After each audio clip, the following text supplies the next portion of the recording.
오늘은 요한복음 1장 1절에서부터 13절을 중심으로 영접하는 자, 그 이름을 믿는 자라고 하는 제목으로 하나님 말씀 전하겠습니다. 사복음서에는 예수님의 지상 생활에 대한 내용들이 기록이 되어져 있습니다. 그런데 각 복음서마다 특징들이 조금씩 있습니다. 그런데 앞에 마태, 마가, 누가복음은 이 공간복음이라고 하는데 예수님의 인간적인 측면을 기록하고 있는 내용들이 주를 이루고 있습니다. 그러니까 예수님께서 하나님의 아들이시고 인성을 가지고 이 땅에 오신 그 예수님의 인성에 관련된 인간적인 면을 더 부각시키고 그것들이 주축을 이루고 있습니다. 그런데 네 번째 복음인 요한복음은 완전히 다른 관점으로 예수님을 표현합니다. 인간적인 맥락보다는 영적인 관계를 고려하고 있습니다.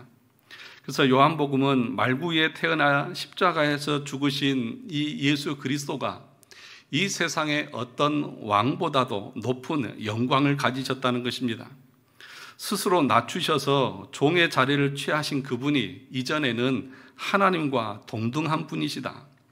그래서 요한복음에서 강조하는 주제는 뭐냐 하면 예수 그리스도는 하나님의 아들이시라는 것입니다. 이것은 다른 말로 하면 예수 그리스도의 신성, 신적인 면을 강조하고 있는 내용입니다. 그래서 요한복음 20장 31절에 보면 이 요한복음의 기록을 이렇게 설명하고 있습니다. 오직 이것을 기록함은 너희로 예수께서 하나님의 아들 그리스도이심을 믿고 그 이름을 힘입어 생명을 얻게 하려 함이니라. 예수 그리스도는 단순히 인간이 아니라 인간의 몸을 입고 인간적인 모습을 하고 왔지만 그분은 하나님의 아들, 신성을 소유하신 하나님이라고 하는 사실들을 이 기록을 통해서 드러내고 있다는 것입니다. 그래서 오늘 우리가 읽은 요한복음 1장 1절에서부터 예수 그리스도가 어떤 분이신지에 대해서 말할 때에 그분의 신성에 대해서 선포하고 시작을 하고 있는 걸 보게 됩니다. 1절에서부터 3절까지를 다시 보시기 바랍니다. 태초에 말씀이 계시니라. 이 말씀이 하나님과 함께 계셨으니 이 말씀은 곧 하나님이시니라. 그가 태초에 하나님과 함께 계셨고 만물이 그로 말미암아 지은 바 되었으니 지은 것이 하나도 그가 없이는 된 것이 없느니라. 태초에 말씀이 계시니라. 이 말씀은 누구를 말하는 것입니까? 예수 그리스도를 의미합니다. 그런데 이 예수 그리스도는 태초에 계셨습니다. 그리고 하나님과 함께 계셨다고 선언합니다. 그리고 이 말씀이신 그리스도는 정확하게 하나님이시다. 그렇게 선언하고 시작하고 있습니다.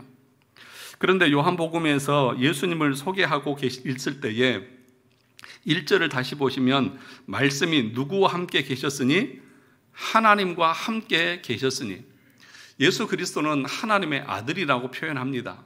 그런데 요한은 처음 시작하면서 예수님을 가리켜서 태초에 어떻게 계셨느냐 하면 하나님 아버지와 함께 계셨다 이렇게 표현하지 않고 말씀이신 그분이 하나님과 함께 계셨고 그 말씀은 곧 하나님이시다 그렇게 말하고 있는 것입니다. 다시 말하면 하나님과 함께 계신 하나님이시다 그런 의미인 것이죠. 이것은 예수님께서 삼위일체 중에 한 분으로서 동등하신 본질을 가지고 동등한 영광과 권능을 가지신 삼위일체 중에 한 분이시라는 사실들을 표현하고 있는 것입니다. 만약에 예수님께서 아버지와 함께 계셨다 그렇게 표현을 했다고 하면 아마도 어떤 사람들은 예수님은 하나님이 아니시다 그렇게 말했을지도 모를 것입니다. 예수님은 삼위일체로 존재하시는 동등한 분이 아니라고도 할 수 있었을 것입니다. 그런데 요한은 이것을 의식해서 그랬는지 하나님과 함께 계신 하나님이시다. 다시 말하면 예수님은 하나님이시고 신성을 소유하신 분이라는 사실을 분명하게 보여주고 있는 것입니다. 그러니까 요한은 요한복음을 시작하면서 예수님을 어떻게 그리고 있느냐? 예수님은 하나님이십니다. 예수님은 태초부터 계셨던 성부 하나님과 함께 계셨고 천지를 창조하실 때도 함께 창조하신 하나님이십니다. 그렇게 말하고 있다는 것입니다. 여기 1절에 보니까 태초에 그렇게 얘기하고 있습니다. 태초라고 하는 것은 우리가 이해할 수 없는 것입니다. 그것은 인간의 사고의 수준을 뛰어넘는 것입니다. 다시 말하면 예수님은 시작이 없으신 분이라는 것입니다. 그러므로 우리가 예수님을 생각할 때에 우리 인간의 생각과 상상과 사고의 틀에 맞춰서 예수님을 생각하려고 하는 것은 신성모독과 다르지 않는 것입니다. 그래서 여러분 10계명 중에 2계명에서 뭐라고 말했냐 하면 어떤 형상도 만들지 말며 그것들에게 절하지 말며 그것들을 섬기지 말라고 경고했습니다. 이 말의 의미는 우리가 무슨 불상을 앞에 절하고 이런 얘기를 하고 있는 것이 아니라 하나님에 대해서 우리 인간이 상상하고 또 만들어내서 그것을 하나님처럼 섬기지 말라는 얘기입니다. 우리 인간이 하나님의 존재를 상상하고 그 상상을 바탕으로 어떤 형상을 만들어내는 것은 하나님의 존재를 우리 인간의 사고나 틀에 가두고 생각하는 신성 모독과도 같다는 것입니다. 그래서 이것이 하나님이라고 어떤 형상도 만들지 말라는 것입니다. 이스라엘 백성들이 출애굽하고 모세가 시내산에 율법을 받으러 올라갔을 때에 이스라엘 백성들이 무엇을 했습니까? 귀걸이, 목걸이, 반지 다 가져와서 금을 녹여서 뭘 만들었어요? 금송아지를 만들었지 않습니까? 그러면서 뭐라고 했습니까? 이것이 너희를 인도하신 너희의 신이다고 그렇게 얘기했습니다. 그러니까 하나님 영적인 존재를 송아지 형상으로 표현을 한 것이죠. 그것이 곧 우상 숭배라는 것입니다. 그래서 그런 어떤 형상도 만들지 말라, 그렇게 2계명에서 우리에게 가르치는 것입니다. 그러니까 여러분 집에 때로는 어떤 예수님의 기도하는 모습이라든지 어떤 형상들을 만들어 놓고 이 예수님 하면서 거룩하게 광채나는 모습으로 하고 있는 그 모습을 걸어놓고 있는 것은 다 떼세요. 다 떼세요. 그것이 하나님이 아닙니다. 그렇게 하나님은 표현되어질 분이 아니라는 사실입니다. 그래서 우리가 이 교리분답이나 이런 데 보면 뭐라고 말하냐 하면 하나님을 어떤 교육의 재료로, 교육의 어떤 그 부자재로 그림을 그려서 하나님을 설명하는 것도 안 됩니까? 그럴 때 뭐라고 말해요? 절대로 안 됩니다 그랬습니다. 교육을 목표로 한다고 하면서 이것이 예수님이고 하면서 그림을 그려서 설명하는 것도 안 됩니다. 왜요? 하나님은 그런 분이 아니시기 때문에 그렇다는 것입니다. 우리가 어떻게 하나님을 정의할 수 있겠습니까? 우리가 하나님을 알면 얼마나 하나님을 알 수 있겠습니까? 우리는 피조물이고 하나님은 창조주십니다. 피조물이 어떻게 창조주에 대해서 다 알 수 있겠느냐 하는 것입니다. 우리 인간이 알 수 있는 하나님에 대해서는 너무 제한적입니다. 하나님께서 우리에게 계시해 주신 만큼, 알려주신 만큼밖에 우리는 하나님을 알 수 없습니다. 그러니까 내가 하나님을 다 아는 것처럼 그렇게 말하는 것처럼 어리석은 것은 없습니다. 하나님의 그 영광과 지식과 지혜와 능력은 우리의 인간적인 생각으로는 도저히 헤아릴 수 없을 만큼 광대하고 높고 깊고 우리의 상상을 뛰어넘는, 아니 상상할 수도 없는 분이 우리의 하나님이십니다. 그런데 어떻게 우리 인간이 그 하나님을 우리의 어떤 경험과 판단과 지식과 생각 틀에 가두어 둘 수 있느냐는 것입니다. 예수 그리스도는 태초에 하나님과 함께 계셨습니다. 모든 만물이 창조되기 전에 존재하셨습니다.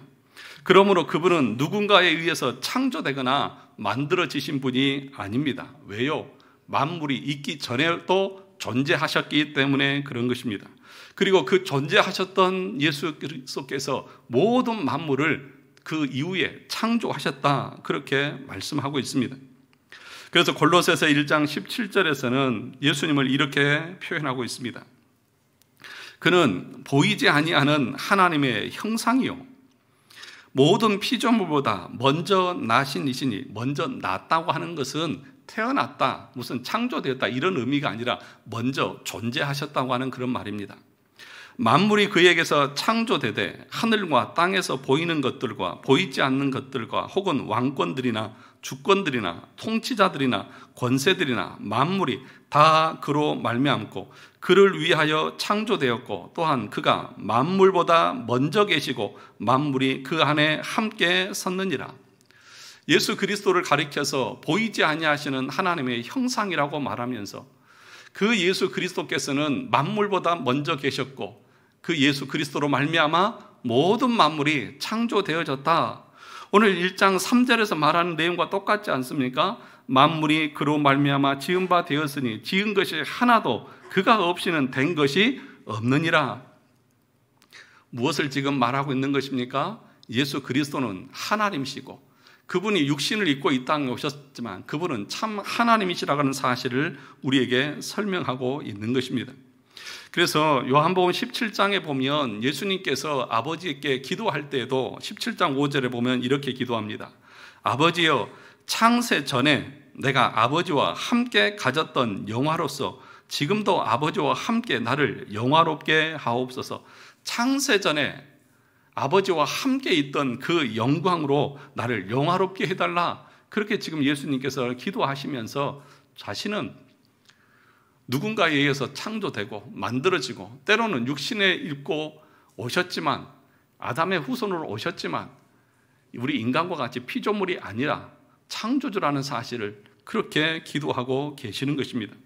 그런데 이 예수님을 가리켜서 뭐라고 말합니까? 태초에 무엇이 계셨느니라? 말씀이 계시니라. 말씀이라고 이렇게 표현을 하고 있습니다.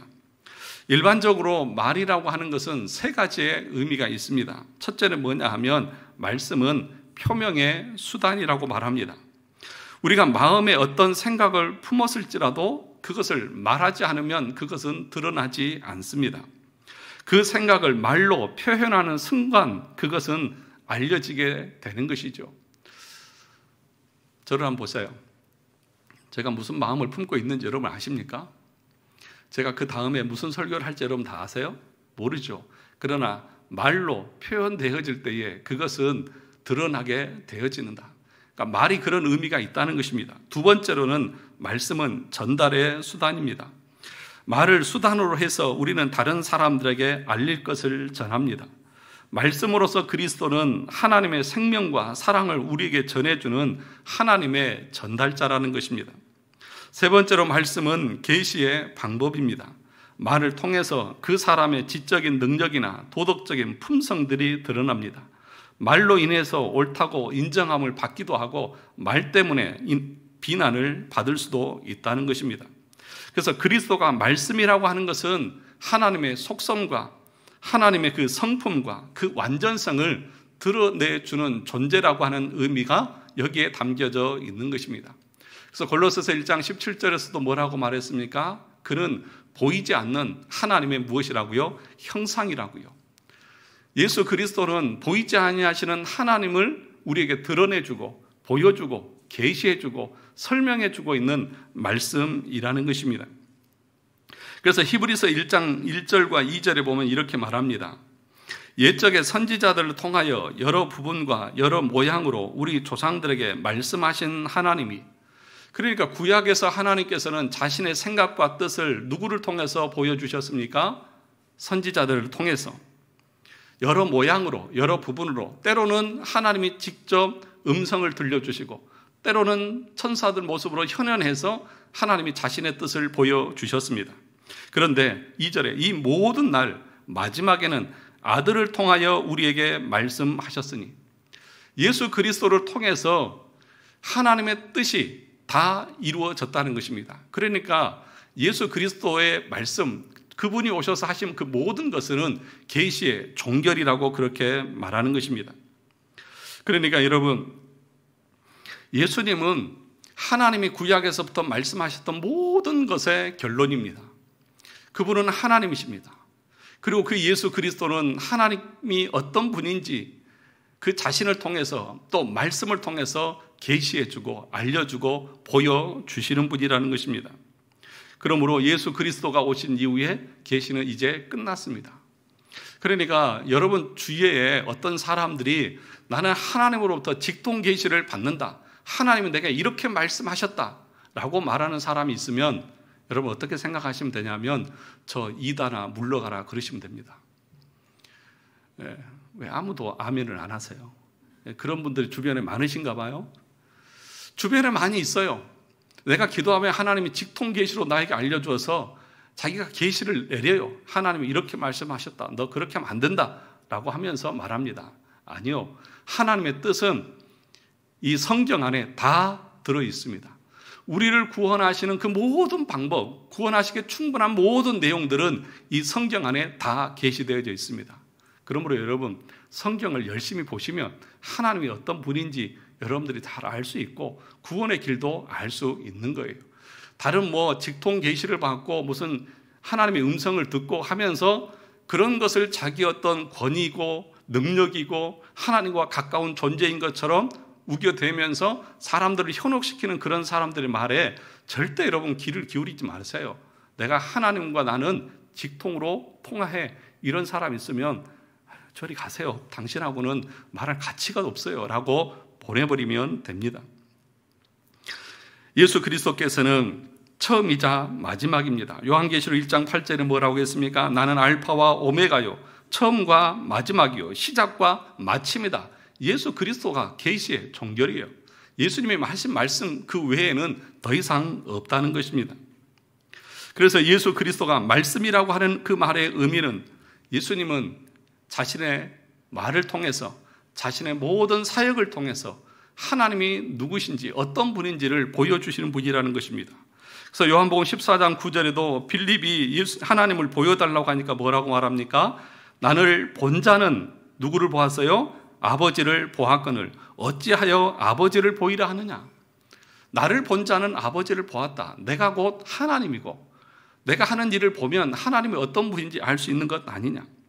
요한복음 1장 18절도 보시죠. 그 옆에 1장 18절 보시죠. 같이 읽어볼까요? 시작.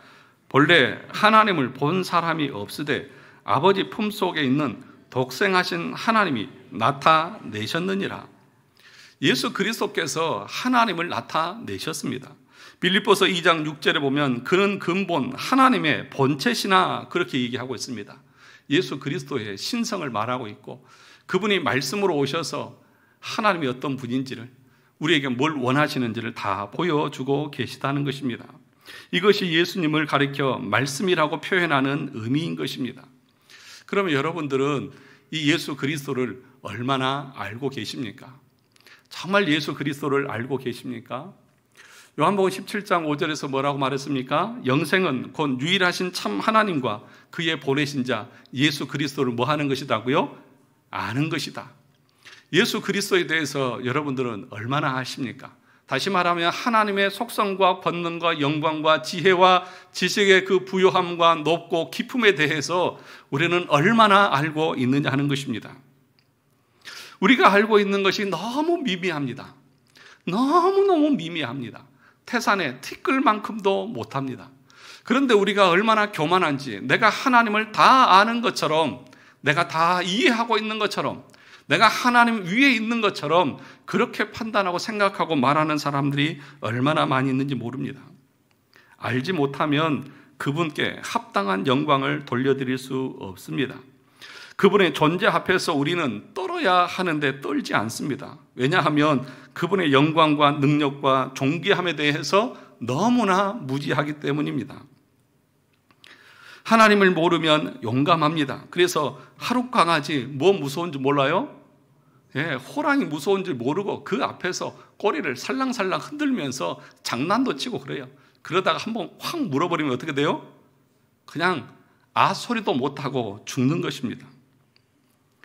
영원 전에 존재하시고 시간과 건강과 모든 우주 만상을 창조하신 영원하신 하나님 앞에서 고작 100년도 살지 못하는 유한한 인간이 어떻게 입을 열어서 하나님에 대해서 말할 수 있고 어떻게 자기 자신의 것에 대해서 자랑할 수 있느냐는 것입니다. 여러분 욥기를 자세히 읽어보시면요 참 재밌습니다. 욥기는 고난에 대해서 답하는 내용이 아닙니다. 우리는 이 고난이 있을 때마다 늘 욥기를 응용하고 욥기를 갖다 쓰지만요 욥기는요 고난에 대해서 답하는 성경이 아니고 하나님의 주권과 영광과 능력에 대해서 알려주는 거예요. 하나님이 어떤 존재인지에 대해서 말하는 것입니다. 그래서 욥기 42장 3절에 보면 이렇게 말합니다. 무지한 말로 이치를 가리는 자가 누구니까? 나는 깨닫지도 못한 일을 말하였고 스스로 알 수도 없고 헤아리기도 어려운 일을 말하였나이다. 그러자 6절에 가서 이렇게 말합니다. 그러므로 내가 스스로 거두어 드리고 티끌과 제 가운데에서 회개하나이다. 그러니까 욥의 세 친구들이 와가지고 욥이 고난 당하는 것을 보면서 말하잖아요. 네가 뭔가 죄가 있으니까 이런 고난 당하는 거 아니냐? 원인이 없이 결과가 있을 수 있느냐라고 말하면서 막 비난하잖아요. 그래서 욥의 세 친구와 욥이 계속해서 주고받고 대화를 하고 책망하고 변론하고 책망하고 계속하지 않습니까? 그래서 욥도 자기 나름대로는 자기가 알고 있는 범위 내에서는 계속해서 반박하고 반론하고 합니다. 그런데 마지막 38장에 와서 보면 하나님께서 참다 개입을 하십니다. 그러면서 뭐라고 말합니까? 네가 천지를 창조할 때 너 어디 있었니? 물을 내가 가둘 때 너 어디 있었니? 너 물 밑에 걸어 다녀 봤니? 너 까마귀가 어떻게 되는지 아니? 하나님께서 질문을 쏟아내는데 그 질문에 대해서 욥은 한마디도 대답할 수가 없었습니다. 그래서 욥이 뭐라고 말합니까? 여기 40장 4절과 5절에 보면 이렇게 말합니다. 보소서 나는 비천하오니 무엇이라 주께 대답하리까? 손으로 입을 가릴 뿐이로소이다. 내가 한 번 말을 하였사온즉 다시는 더 대답하지 아니하겠나이다. 여러분, 하나님의 존재를 알면은요, 우리가 입도 뻥끗할 수가 없어요. 하나님의 그 무한하심과 그 영광스러움, 창세 전부터 영원 전부터 계셨던 그분, 그것이 어떻게 존재했는지 여러분 아십니까? 그거 하나도 우리는 몰라요. 그런데 우리가 하나님을 다 아는 것처럼 그렇게 떠드는 것은 얼마나 어리석고 무지한 모습이냐는 것입니다. 그분의 신성과 영광과 능력을 안다고 하면 우리는 그분 앞에 납작 엎드릴 수밖에 없고 그분 앞에 입도 뻥끗할 수 없습니다. 그런 간혹 가다가 사극을 보면 왕들이 변장을 하고 또 이렇게 시찰을 하잖아요. 그래서 막 대감들이 막 이놈 저놈 하다가 어때요? 내 이놈!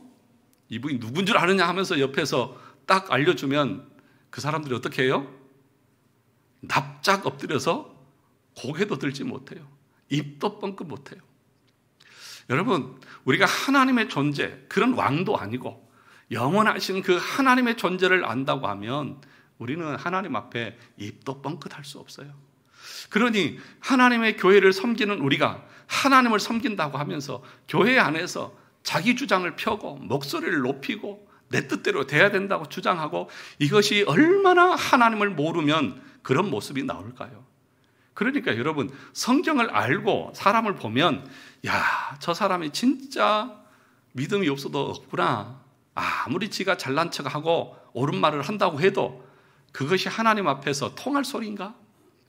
정말 하나님을 알면은요, 하나님의 주권과 영광과 그 섭리를 알면 우리는 납작 엎드려서 하나님 말씀만 하시옵소서, 말씀대로 되어지리라고 저는 믿습니다 라고 말하는 것이고요. 내 주장, 내 의견, 그거 중요하지 않아요.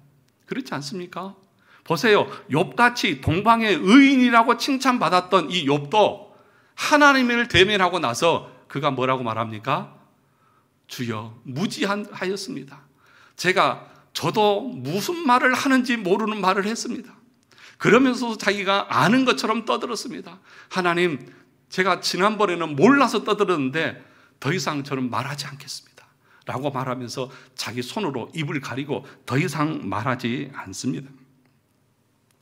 사랑하는 성도 여러분, 저와 여러분들이 하나님을 알면 알수록 벼가 익으면 고개를 숙인다고 알면 알수록 겸손해질 수밖에 없고요, 머리를 숙일 수밖에 없고요, 입을 다물 수밖에 없다는 사실을 기억하시기 바랍니다. 그런데 4절에 보니까 이렇게 말합니다. 그 안에 생명이 있었으니 이 생명은 사람들의 빛이다.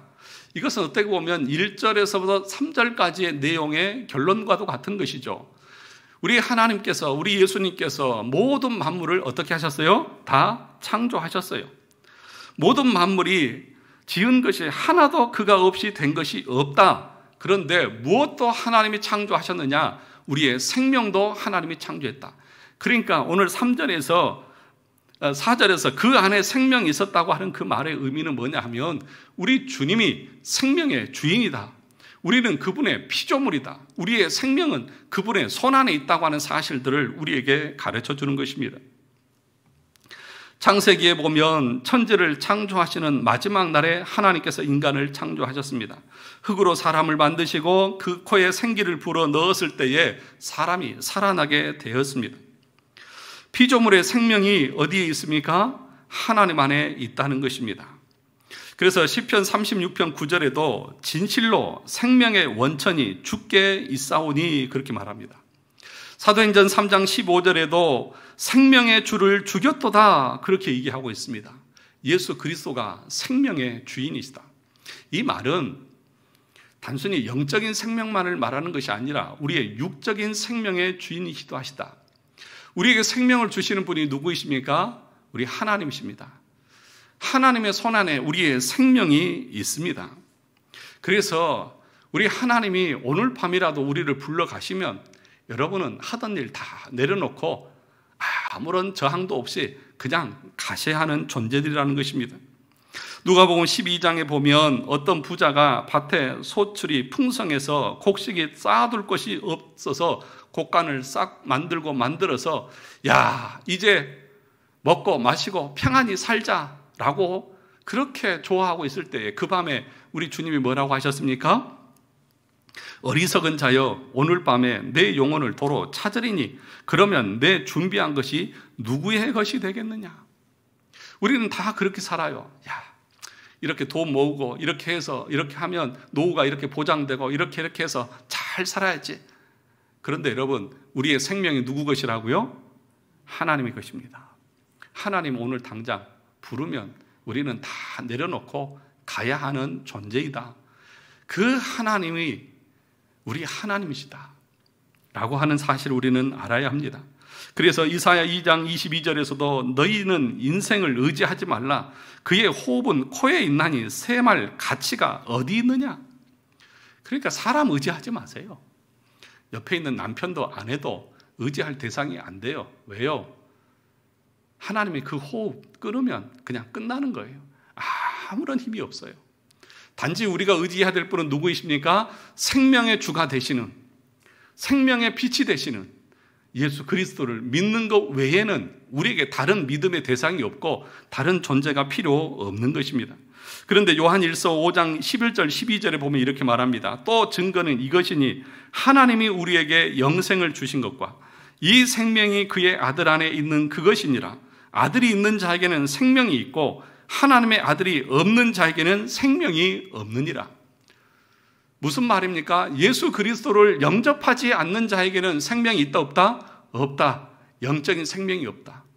우리의 육적으로 지금 살아있는 것 같지만 영적으로는 죽어 있어서 그는 영적으로는 시체와 같다. 예수 그리스도를 영접하시기 바랍니다. 예수 안에 생명이 있어서 그분이 내 안에 오기 전까지는 나는 구원받은 사람이 아니고 나에게는 생명이 전혀 없는 죽은 자와 다르지 않다는 것입니다. 그런데 문제는 뭐냐 하면 이렇게 생명이 되신 예수 그리스도를 믿으라고 해도 사람들이 믿지 않는다는 거예요. 오늘 본문을 보시면 5절에 이렇게 말합니다. 빛이 어둠에 빛이 돼 어둠이 뭐 합니까? 깨닫지 못하더라. 또 뭐라고 말합니까? 10절을 보시죠. 그가 세상에 계셨으며 세상은 그로 말미암아 지은 바 되었을 때 세상이 그를 어떻게 해요? 알지 못했다. 11절에서는요. 자기 땅에 오매 자기 백성이 뭐 했습니까? 영접하지 아니했다. 그렇게 얘기하고 있습니다. 그 생명 대신 빛 대신 그분이 오셨는데도 사람들은 그를 알아보지도 못하고 그를 믿지도 않고 영접하지도 않고 도리어 어떻게 했습니까? 십자가에 못 박아 죽여버렸습니다. 왜 그럴까요? 왜 그랬을까요? 모든 만물의 창조자 되시고 우리의 생명의 주가 되시는 그분이라고 하면 당연히 기쁨으로 맞이해야 되는데 그분을 맞이하지 않고 알지도 못하고 영접하지도 않고 죽여버렸어요. 왜 그렇습니까? 에베소서 2장 1절에 보면 너희의 허물과 죄로 죽었던 너희를 살렸다. 허물과 죄로 죽었기 때문입니다. 죽었어요. 죽은 시체가 아무리 빛을 비추어주고 아무리 두들겨 깨워도 반응합니까?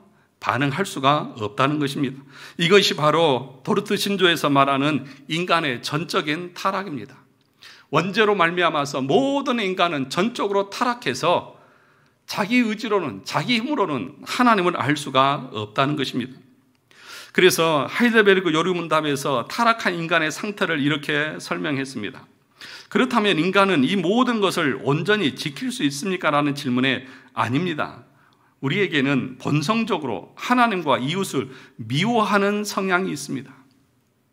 그러자 8번에서 그렇다면 우리는 그토록 부패하여 선은 조금도 행할 수 없고 온갖 악만 행하는 경향을 지니고 있습니까? 라고 질문할 때 그렇습니다. 우리가 하나님의 성령으로 거듭나지 않는 한 참으로 그렇습니다. 왜 그렇습니까? 허물과 죄로 죽어서 전적으로 타락해서 그 하나님을 알 수가 없는 것입니다. 웨스트민스터 신앙 고백서 6장에서 인간의 타락과 죄의 형벌에서도 사항에 이렇게 말합니다. 이 근원적 부패로 말미암아 그것에 의하여 우리는 모든 선을 전적으로 싫어하고 선을 행할 수도 없고 모든 선을 반대하며 모든 악에 전적으로 기울어져 있으며 그리하여 모든 자범죄들을 범한다. 이것이 성경의 가르침입니다. 이것이 예수 그리스도를 하나님의 아들로 영접하지 않은 모든 인간의 상태라는 것입니다. 그래서 우리가 하나님을 믿지 않고 알지 않은 것입니다. 로마서 3장 10절과 12절에서 뭐라고 했습니까? 기록된 바 의인은 없나니 하나도 없으며 깨닫는 자도 없고 하나님을 찾는 자도 없고 다 치우쳐 함께 무익하게 되고 선을 행하는 자는 없나니 하나도 없다. 이것이 참으로 우리 인간에게 닥친 비극 중에 비극이고 슬픔 중에 슬픔인 것입니다. 그러면 어떻게 우리가 예수 그리스도를 영접할 수 있습니까? 우리 다 같이 6절을 같이 읽어보겠습니다. 6절입니다. 같이 읽어보겠습니다. 시작. 하나님께로부터 보내심을 받은 사람이 있으니 그의 이름은 요한이라. 7절. 그가 증언하러 왔으니 곧 빛에 대하여 증언하고 모든 사람이 자기로 말미암아 믿게 하려 함이라. 그러니까 사람은 자기 힘으로는 절대로 하나님을 알 수 없습니다. 다시 말하면 교회 밖에 구원이 없다고 하는 그 말의 의미는 교회만이 예수 그리스도가 참 빛이시고 창조주고 그 안에 생명이 있다는 사실들을 선포하기 때문에 그렇습니다. 이런 소리를 여러분들이 어디서 들을 수 있습니까? 요한이 지금 하나님이 요한을 보내셔서 하시는 일이 뭐예요? 누구에 대해서 증언한다고요? 빛에 대하여. 그렇게 해서 어떻게 하기 위해서요? 그로 말미암아서 믿음을 갖게 하기 위해서 그렇다는 거예요. 이것이 하나님께서 우리를 구원하시는 방식인 거예요. 그래서 우리가 구원의 서정에서도 배웠잖아요. 제일 처음이 뭐예요? 소명. 그 소명은 외적 소명과 내적 소명으로 나눈다고 했잖아요. 외적 소명이 뭐예요? 목사의 설교라고 했지 않습니까? 그 설교를 통해서 하나님께서 사람들에게 믿음을 갖게 하신다는 것입니다. 사랑하는 성도 여러분, 그러면 목사의 설교는 그러면 뭐가 돼야 됩니까? 요한이 증언하러 와서 뭘 증언하나요? 자기 생각을 말하고 있습니까? 아니요. 이 빛에 대하여. 다시 말하면 예수 그리스도가 누구인지, 그분의 영광과 능력이 어떠한지를 설교자는 설교해야 하는 거예요. 자기의 경험, 자기의 생각, 자기의 철학이 아니에요. 예수 그리스도가 어떤 분이고 누구이신지를 말하는 것입니다.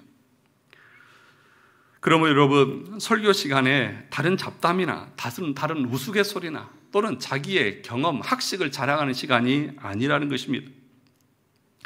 여러분, 로마서 10장 17절에 보면 그러므로 믿음은 들음에서 나며 들음은 그리스도의 말씀으로 말미암느니라. 베드로전서 1장 23절에도 너희가 거듭난 것은 썩어질 씨로 된 것이 아니요 썩지 아니할 씨로 된 것이니 살아있고 항상 있는 하나님의 말씀으로 되었느니라. 그렇게 얘기하고 있습니다. 말씀이 선포되어질 때에 그 말씀으로 말미암아서 하나님이 우리를 구원하시는 것입니다. 사랑하는 성도 여러분, 저를 한번 보세요. 이 시간이 여러분의 영혼을 하나님이 거듭나게 하는 시간입니다. 여러분의 마음 가운데 하나님의 말씀이 심겨지는 시간입니다. 여러분의 영혼이 천국과 지옥으로 나누어지는 시간이기도 한 것입니다. 그러면 누가 이 예수 그리스도를 영접하고 구원에 이를 수 있습니까? 우리 13절을 한번 보시죠. 13절 같이 읽어보겠습니다. 시작. 이는 혈통으로나 육정으로나 사람의 뜻으로 나지 아니하고 오직 하나님께로 난 자들이니라, 그렇게 말합니다. 사람들이 믿지 않아요. 믿지 않습니다. 대부분 믿지 않습니다. 그래서 지난주에 말씀을 드렸듯이 마태복음 22장 14절에서 뭐라고 말했습니까? 청함을 받은 자는 많되 택함을 입은 자는 뭐하다고요? 적다고요. 아주 소수라고요. 왜 그렇습니까? 왜요? 하나님께서 그렇게 하셨어요. 그래서 어떤 분들은 그러더라고요. 제가 지난 교회에서도 이렇게 전도 행사를 하게 되면 돈이, 우리는 얼마 안 쓰지만 큰 교회들은 돈을 몇 천만 원을 써요. 몇 천만 원을 써요. 그리고 그 당일날은 사람들이 막 몇백 명이 와요. 그런데 그 다음 주, 몇 주 지나고 몇 달 지나고 나면 남는 사람 몇 명이에요? 100명 없어요. 그러니까 당회에서 장로님들이 그러시더라고. 아니, 효과도 없는 전도 행사를 이 돈을 이렇게 많이 들여가지고 꼭 해마다 해야 됩니까? 막 이러고 항의를 하더라고. 그 사람들은 뭘 모르는 사람들입니까? 하나님께서 어떻게 인간을 구원하시는지를 모르는 거예요. 하나님은요, 전도의 미련한 방법을 통해서 하나님 구원하셔요. 그런데 왜 사람들이 왔다가도 그냥 가느냐? 왜냐하면 청함을 받은 사람 많대, 택함을 입은 사람은 적기 때문에 그런 거예요. 하나님 앞에 예정된 사람만 믿는다는 거예요. 그러니까 오늘 본문에 뭐라고 말합니까? 혈통으로 됩니까? 우리 아버지가 예수 믿으니까 자녀들이 자연적으로 믿어요?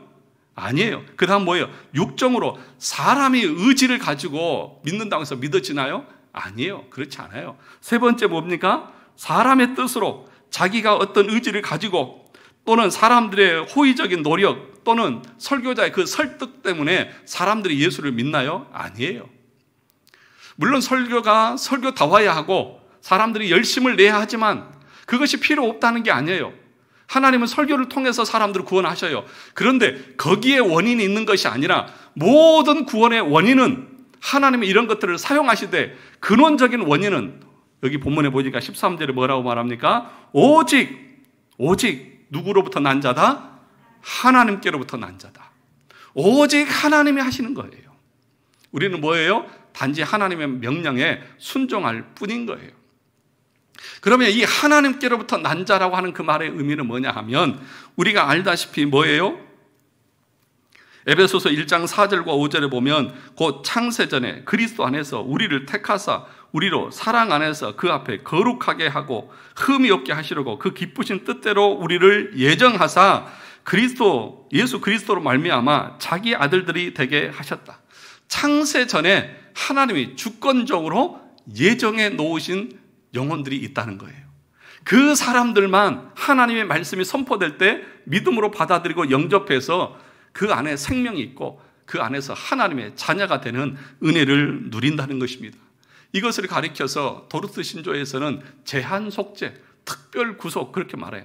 그러니까 예수님이 이 땅에 오신 것은 모든 인류를 다 구원하기 위해서 오신 게 아니에요. 예수님이 십자가에서 죽으신 것은 모든 사람을 구원하기 위해서 십자가에서 죽으신 것이 아니에요. 엄밀하게 따지면 누구예요? 하나님이 창세전에 자기 백성으로 예정된 영혼들을 위해서 오셨고 그 영혼들을 구원하기 위해서 오신 거예요. 그러면 여러분, 누가 예정되었는지 여러분 아세요? 알아요? 몰라요? 몰라요. 우리는 몰라요. 그러면 어떻게 해야 될까요? 여러분들이 계속해서 이 하나님의 말씀을 듣는 자리에 나와서 그 말씀의 책망을 통해서 여러분이 예수 그리스도를 믿게 되어지는 역사가 일어날 수 있도록 여러분 기도하셔야 한다는 것입니다. 그런데 여기서 딱 한 가지만 하고 마치려고 그러는데요. 뭐냐 하면 여러분 12절을 같이 보시겠습니다. 12절 시작. 영접하는 자 곧 그 이름을 믿는 자들에게는 뭐가 돼요? 하나님의 자녀가 되는 권세를 주셨다. 그러면 여기서 믿는다, 영접한다고 하는 같은 말인데 어떤 의미일까요? 믿는다고 하는 말이 무슨 의미일까요? 그냥 여러분들이 자 예수 믿겠습니까? 그러면 예 믿겠습니다 라고 하는 단순한 그 고백을 말하는 것일까요? 아니면 여러분들이 길거리에서 가다 보면 사형리를 전도하는 사람들이 여러분들에게 사형제를 알려주고 나서 자, 그러면 마지막 영접 기도문 따라해 주시겠습니까? 주 예수님, 나는 주님을 믿고 싶습니다. 십자가에서 죽으심으로 내 죄를 값을 담당하시니 감사합니다. 지금 나는 내 마음의 문을 열고 예수님을 나의 구주, 나의 하나님으로 영접합니다. 나의 죄를 용서해 주시고 영생을 주심을 감사합니다. 나를 다스려 주시고 나를 주님이 원하시는 사람으로 만들어 주옵소서. 예수님의 이름으로 기도합니다. 아멘. 그것을 말하는 것일까요? 사람들은 그렇게 하면 구원받고 예수 믿는 것이라고 그렇게 단순하게 얘기합니다. 그러나 여러분, 그렇지 않습니다. 여러분, 로마서 10장 10절에 사람이 마음으로 믿어 의에 이르고 입으로 시인하여 구원에 이른다. 그러니까 입으로 다 시인하고 따라했으니까 구원받았습니다. 그런 얘기가 아닙니다. 고린도전서 12장 3절에 보니까 그러므로 내가 너희에게 알리노니 하나님의 영으로 말하는 자는 누구든지 예수를 저주할 자라 하지 아니하고 또 성령으로 아니하고는 누구든지 예수를 주시라 할 수 없다. 그러니까 예수님 믿는다고 했으니까 그분이 성령께서 시켜서 한 것 아닙니까? 우리는 단순하게 그렇게 얘기하죠. 아니, 그런 말씀은 그럼 무슨 의미입니까? 사람이 마음으로 믿어 입으로 시인하여 구원에 이른다. 누구든지 성령이 아니고는 예수를 주라 시인할 수 없다. 아니, 했잖아요. 예수 믿는다고. 나 죄인이라고 했잖아요. 그러면 구원받는 거 아닙니까? 라고 생각하고 그렇게 가르치는 사람들이 많다는 것입니다. 그런데 여러분, 내가 입으로 시인하고 성령이 아니고는 누구도 예수를 주라 할 수 없다고 하는 말은 그런 의미가 아닌 것입니다. 여러분, 참 빛이 왔습니다. 여러분, 빛이 비추어지면 여러분 집안, 여러분 창고 어때요? 온 곳에 먼지가 날리고 한 것을 보여요, 안 보여요? 보이잖아요. 빛이 비추어졌다고 하는 것은, 우리 안에 빛이 비추어졌다고 하는 것은 우리 안이 얼마나 더럽고 추하고 타락하고 오염되어 있는지를 깨닫는 거예요. 그것 때문에 애통해하는 것이고, 그것 때문에 괴로워하는 것이고, 그것으로 말미암아 심판받을 것에 대한 공포와 두려움 가운데 쌓여 있는 거예요. 그래서 여러분, 마태복음 5장에서 심령이 가난하게 되고 애통하게 되고 온유하게 되어지는 것이 뭐냐? 그것이 그 과정을 통과하고 나서 성령께서 그것을 깨닫게 해주고 그것을 알게 해주셔서 조명해 주었을 때에 그 사람들의 상태 가운데서 화로다 나여 망하게 되었도다. 이사야 선지자가 하나님을 만나고 고백했던 그 고백이 나오는 거예요. 베드로가 물고기를 잡고 나서 주여 나는 죄인으로서다 나를 떠나소서라고 하는 고백이 나오는 거예요. 그 고백이 할 수 있게 하시는 것이 누구냐? 성령이고 그것이 마음으로 믿어서 의에 이른다고 하는 구원의 고백인 거예요. 그런데 여러분, 길거리에서 사형리를 듣고 따라 사세요 한 사람 가운데 자기의 죄됨의 고백이 있습니까? 자기의 죄 때문에 멸망당할 것 같은 그 두려움과 공포가 있습니까? 없잖아요. 그런데 단순히 그 고백을 가지고 구원받았다고요? 성경을 찾아서 가져와 보세요. 그러니까 우리는 너무나 가볍게 우리의 구원을 생각하고 잘못된 구원론을 가르쳐서 사람들을 다 멸망으로 가게 합니다. 율법을 주신 목적이 뭐라고 말했습니까? 그 율법을 통해서 우리의 죄를 깨닫게 하기 위해서잖아요. 그러면 만약에 그것이 필요 없다고 하면 율법이 필요 없잖아요. 그냥 신약의 복음만 가지고 자, 예수 믿으세요. 믿으면 복 받고 천국 갑니다. 그것만 있으면 그러면 구원받는다고 하면 왜 예수님께서 좁은 문으로 들어가라고 했고 왜 십자가를 지라고 했고 왜 자기를 부인하라고 했습니까? 그런데 오늘날의 많은 교회 성도들의 구원가는 뭐냐? 그냥 교회 등록해서 등록카드 쓰고 그리고 그냥 나 예수 믿습니다 고백하면 구원받는 것처럼 착각하고 있는 사람들이 있다는 것입니다. 아닙니다. 그런 의미가 아니라는 겁니다. 사랑하는 성도 여러분, 오늘 12절의 말씀, 영접하는 자 곧 그 이름을 믿는 자들에게는 하나님의 자녀가 되는 권세를 주십니다. 그런데 이것은 혈통으로도 육정으로도 사람의 뜻으로 나지 않습니다. 오직 하나님께로 난 자들, 하나님께서 그에게 은혜 주시고 성령께서 그 안에서 역사하셔서 예정된 영혼들만 하나님의 구원의 은혜를 받습니다. 그런데 내가 예정됐는지 안 됐는지 모르잖아요. 그럼 어떻게 할까요? 계속해서 하나님을 예배하는 자리에 나와서 말씀을 듣고 그 말씀 가운데서 성령께서 내 안에 내 자신이 얼마나 더럽고 추한 존재인지를 깨닫게 해주고 그 두려움과 공포 가운데서 빈손 들고 오직 주님만이 나의 주가 되십니다라고 고백하는 그 고백을 받을 때에, 그 고백이 있을 때에 주님께서 그래 네가 내 아들이고 내 자녀다. 내가 너에게 내 자녀의 권세를 주마. 기도의 권세, 상속권의 권세, 이런 권세를 우리 주님이 그때 우리에게 주시는 거예요. 여러분들에게는 그런 은혜가 있습니까? 그런 은혜를 경험하셨고 정말 하나님의 자녀의 권세를 여러분 마음에 확신하면서 살아가고 있습니까? 그것이 없다고 하면 여러분 기도하십시오. 하나님, 저에게도 이런 권세를, 이런 은혜를 깨달을 수 있는 은혜를 달라고 기도하시는, 그래서 예수 그리스도를 참으로 영접하고 예수 그리스도를 온전하게 믿음으로 여러분이 하나님의 자녀가 되는 권세를 이 땅에서도 누리고 영원히 누리는 그런 복을 누리는 우리 성도들이 다 되시기를 주님의 이름으로 축원합니다.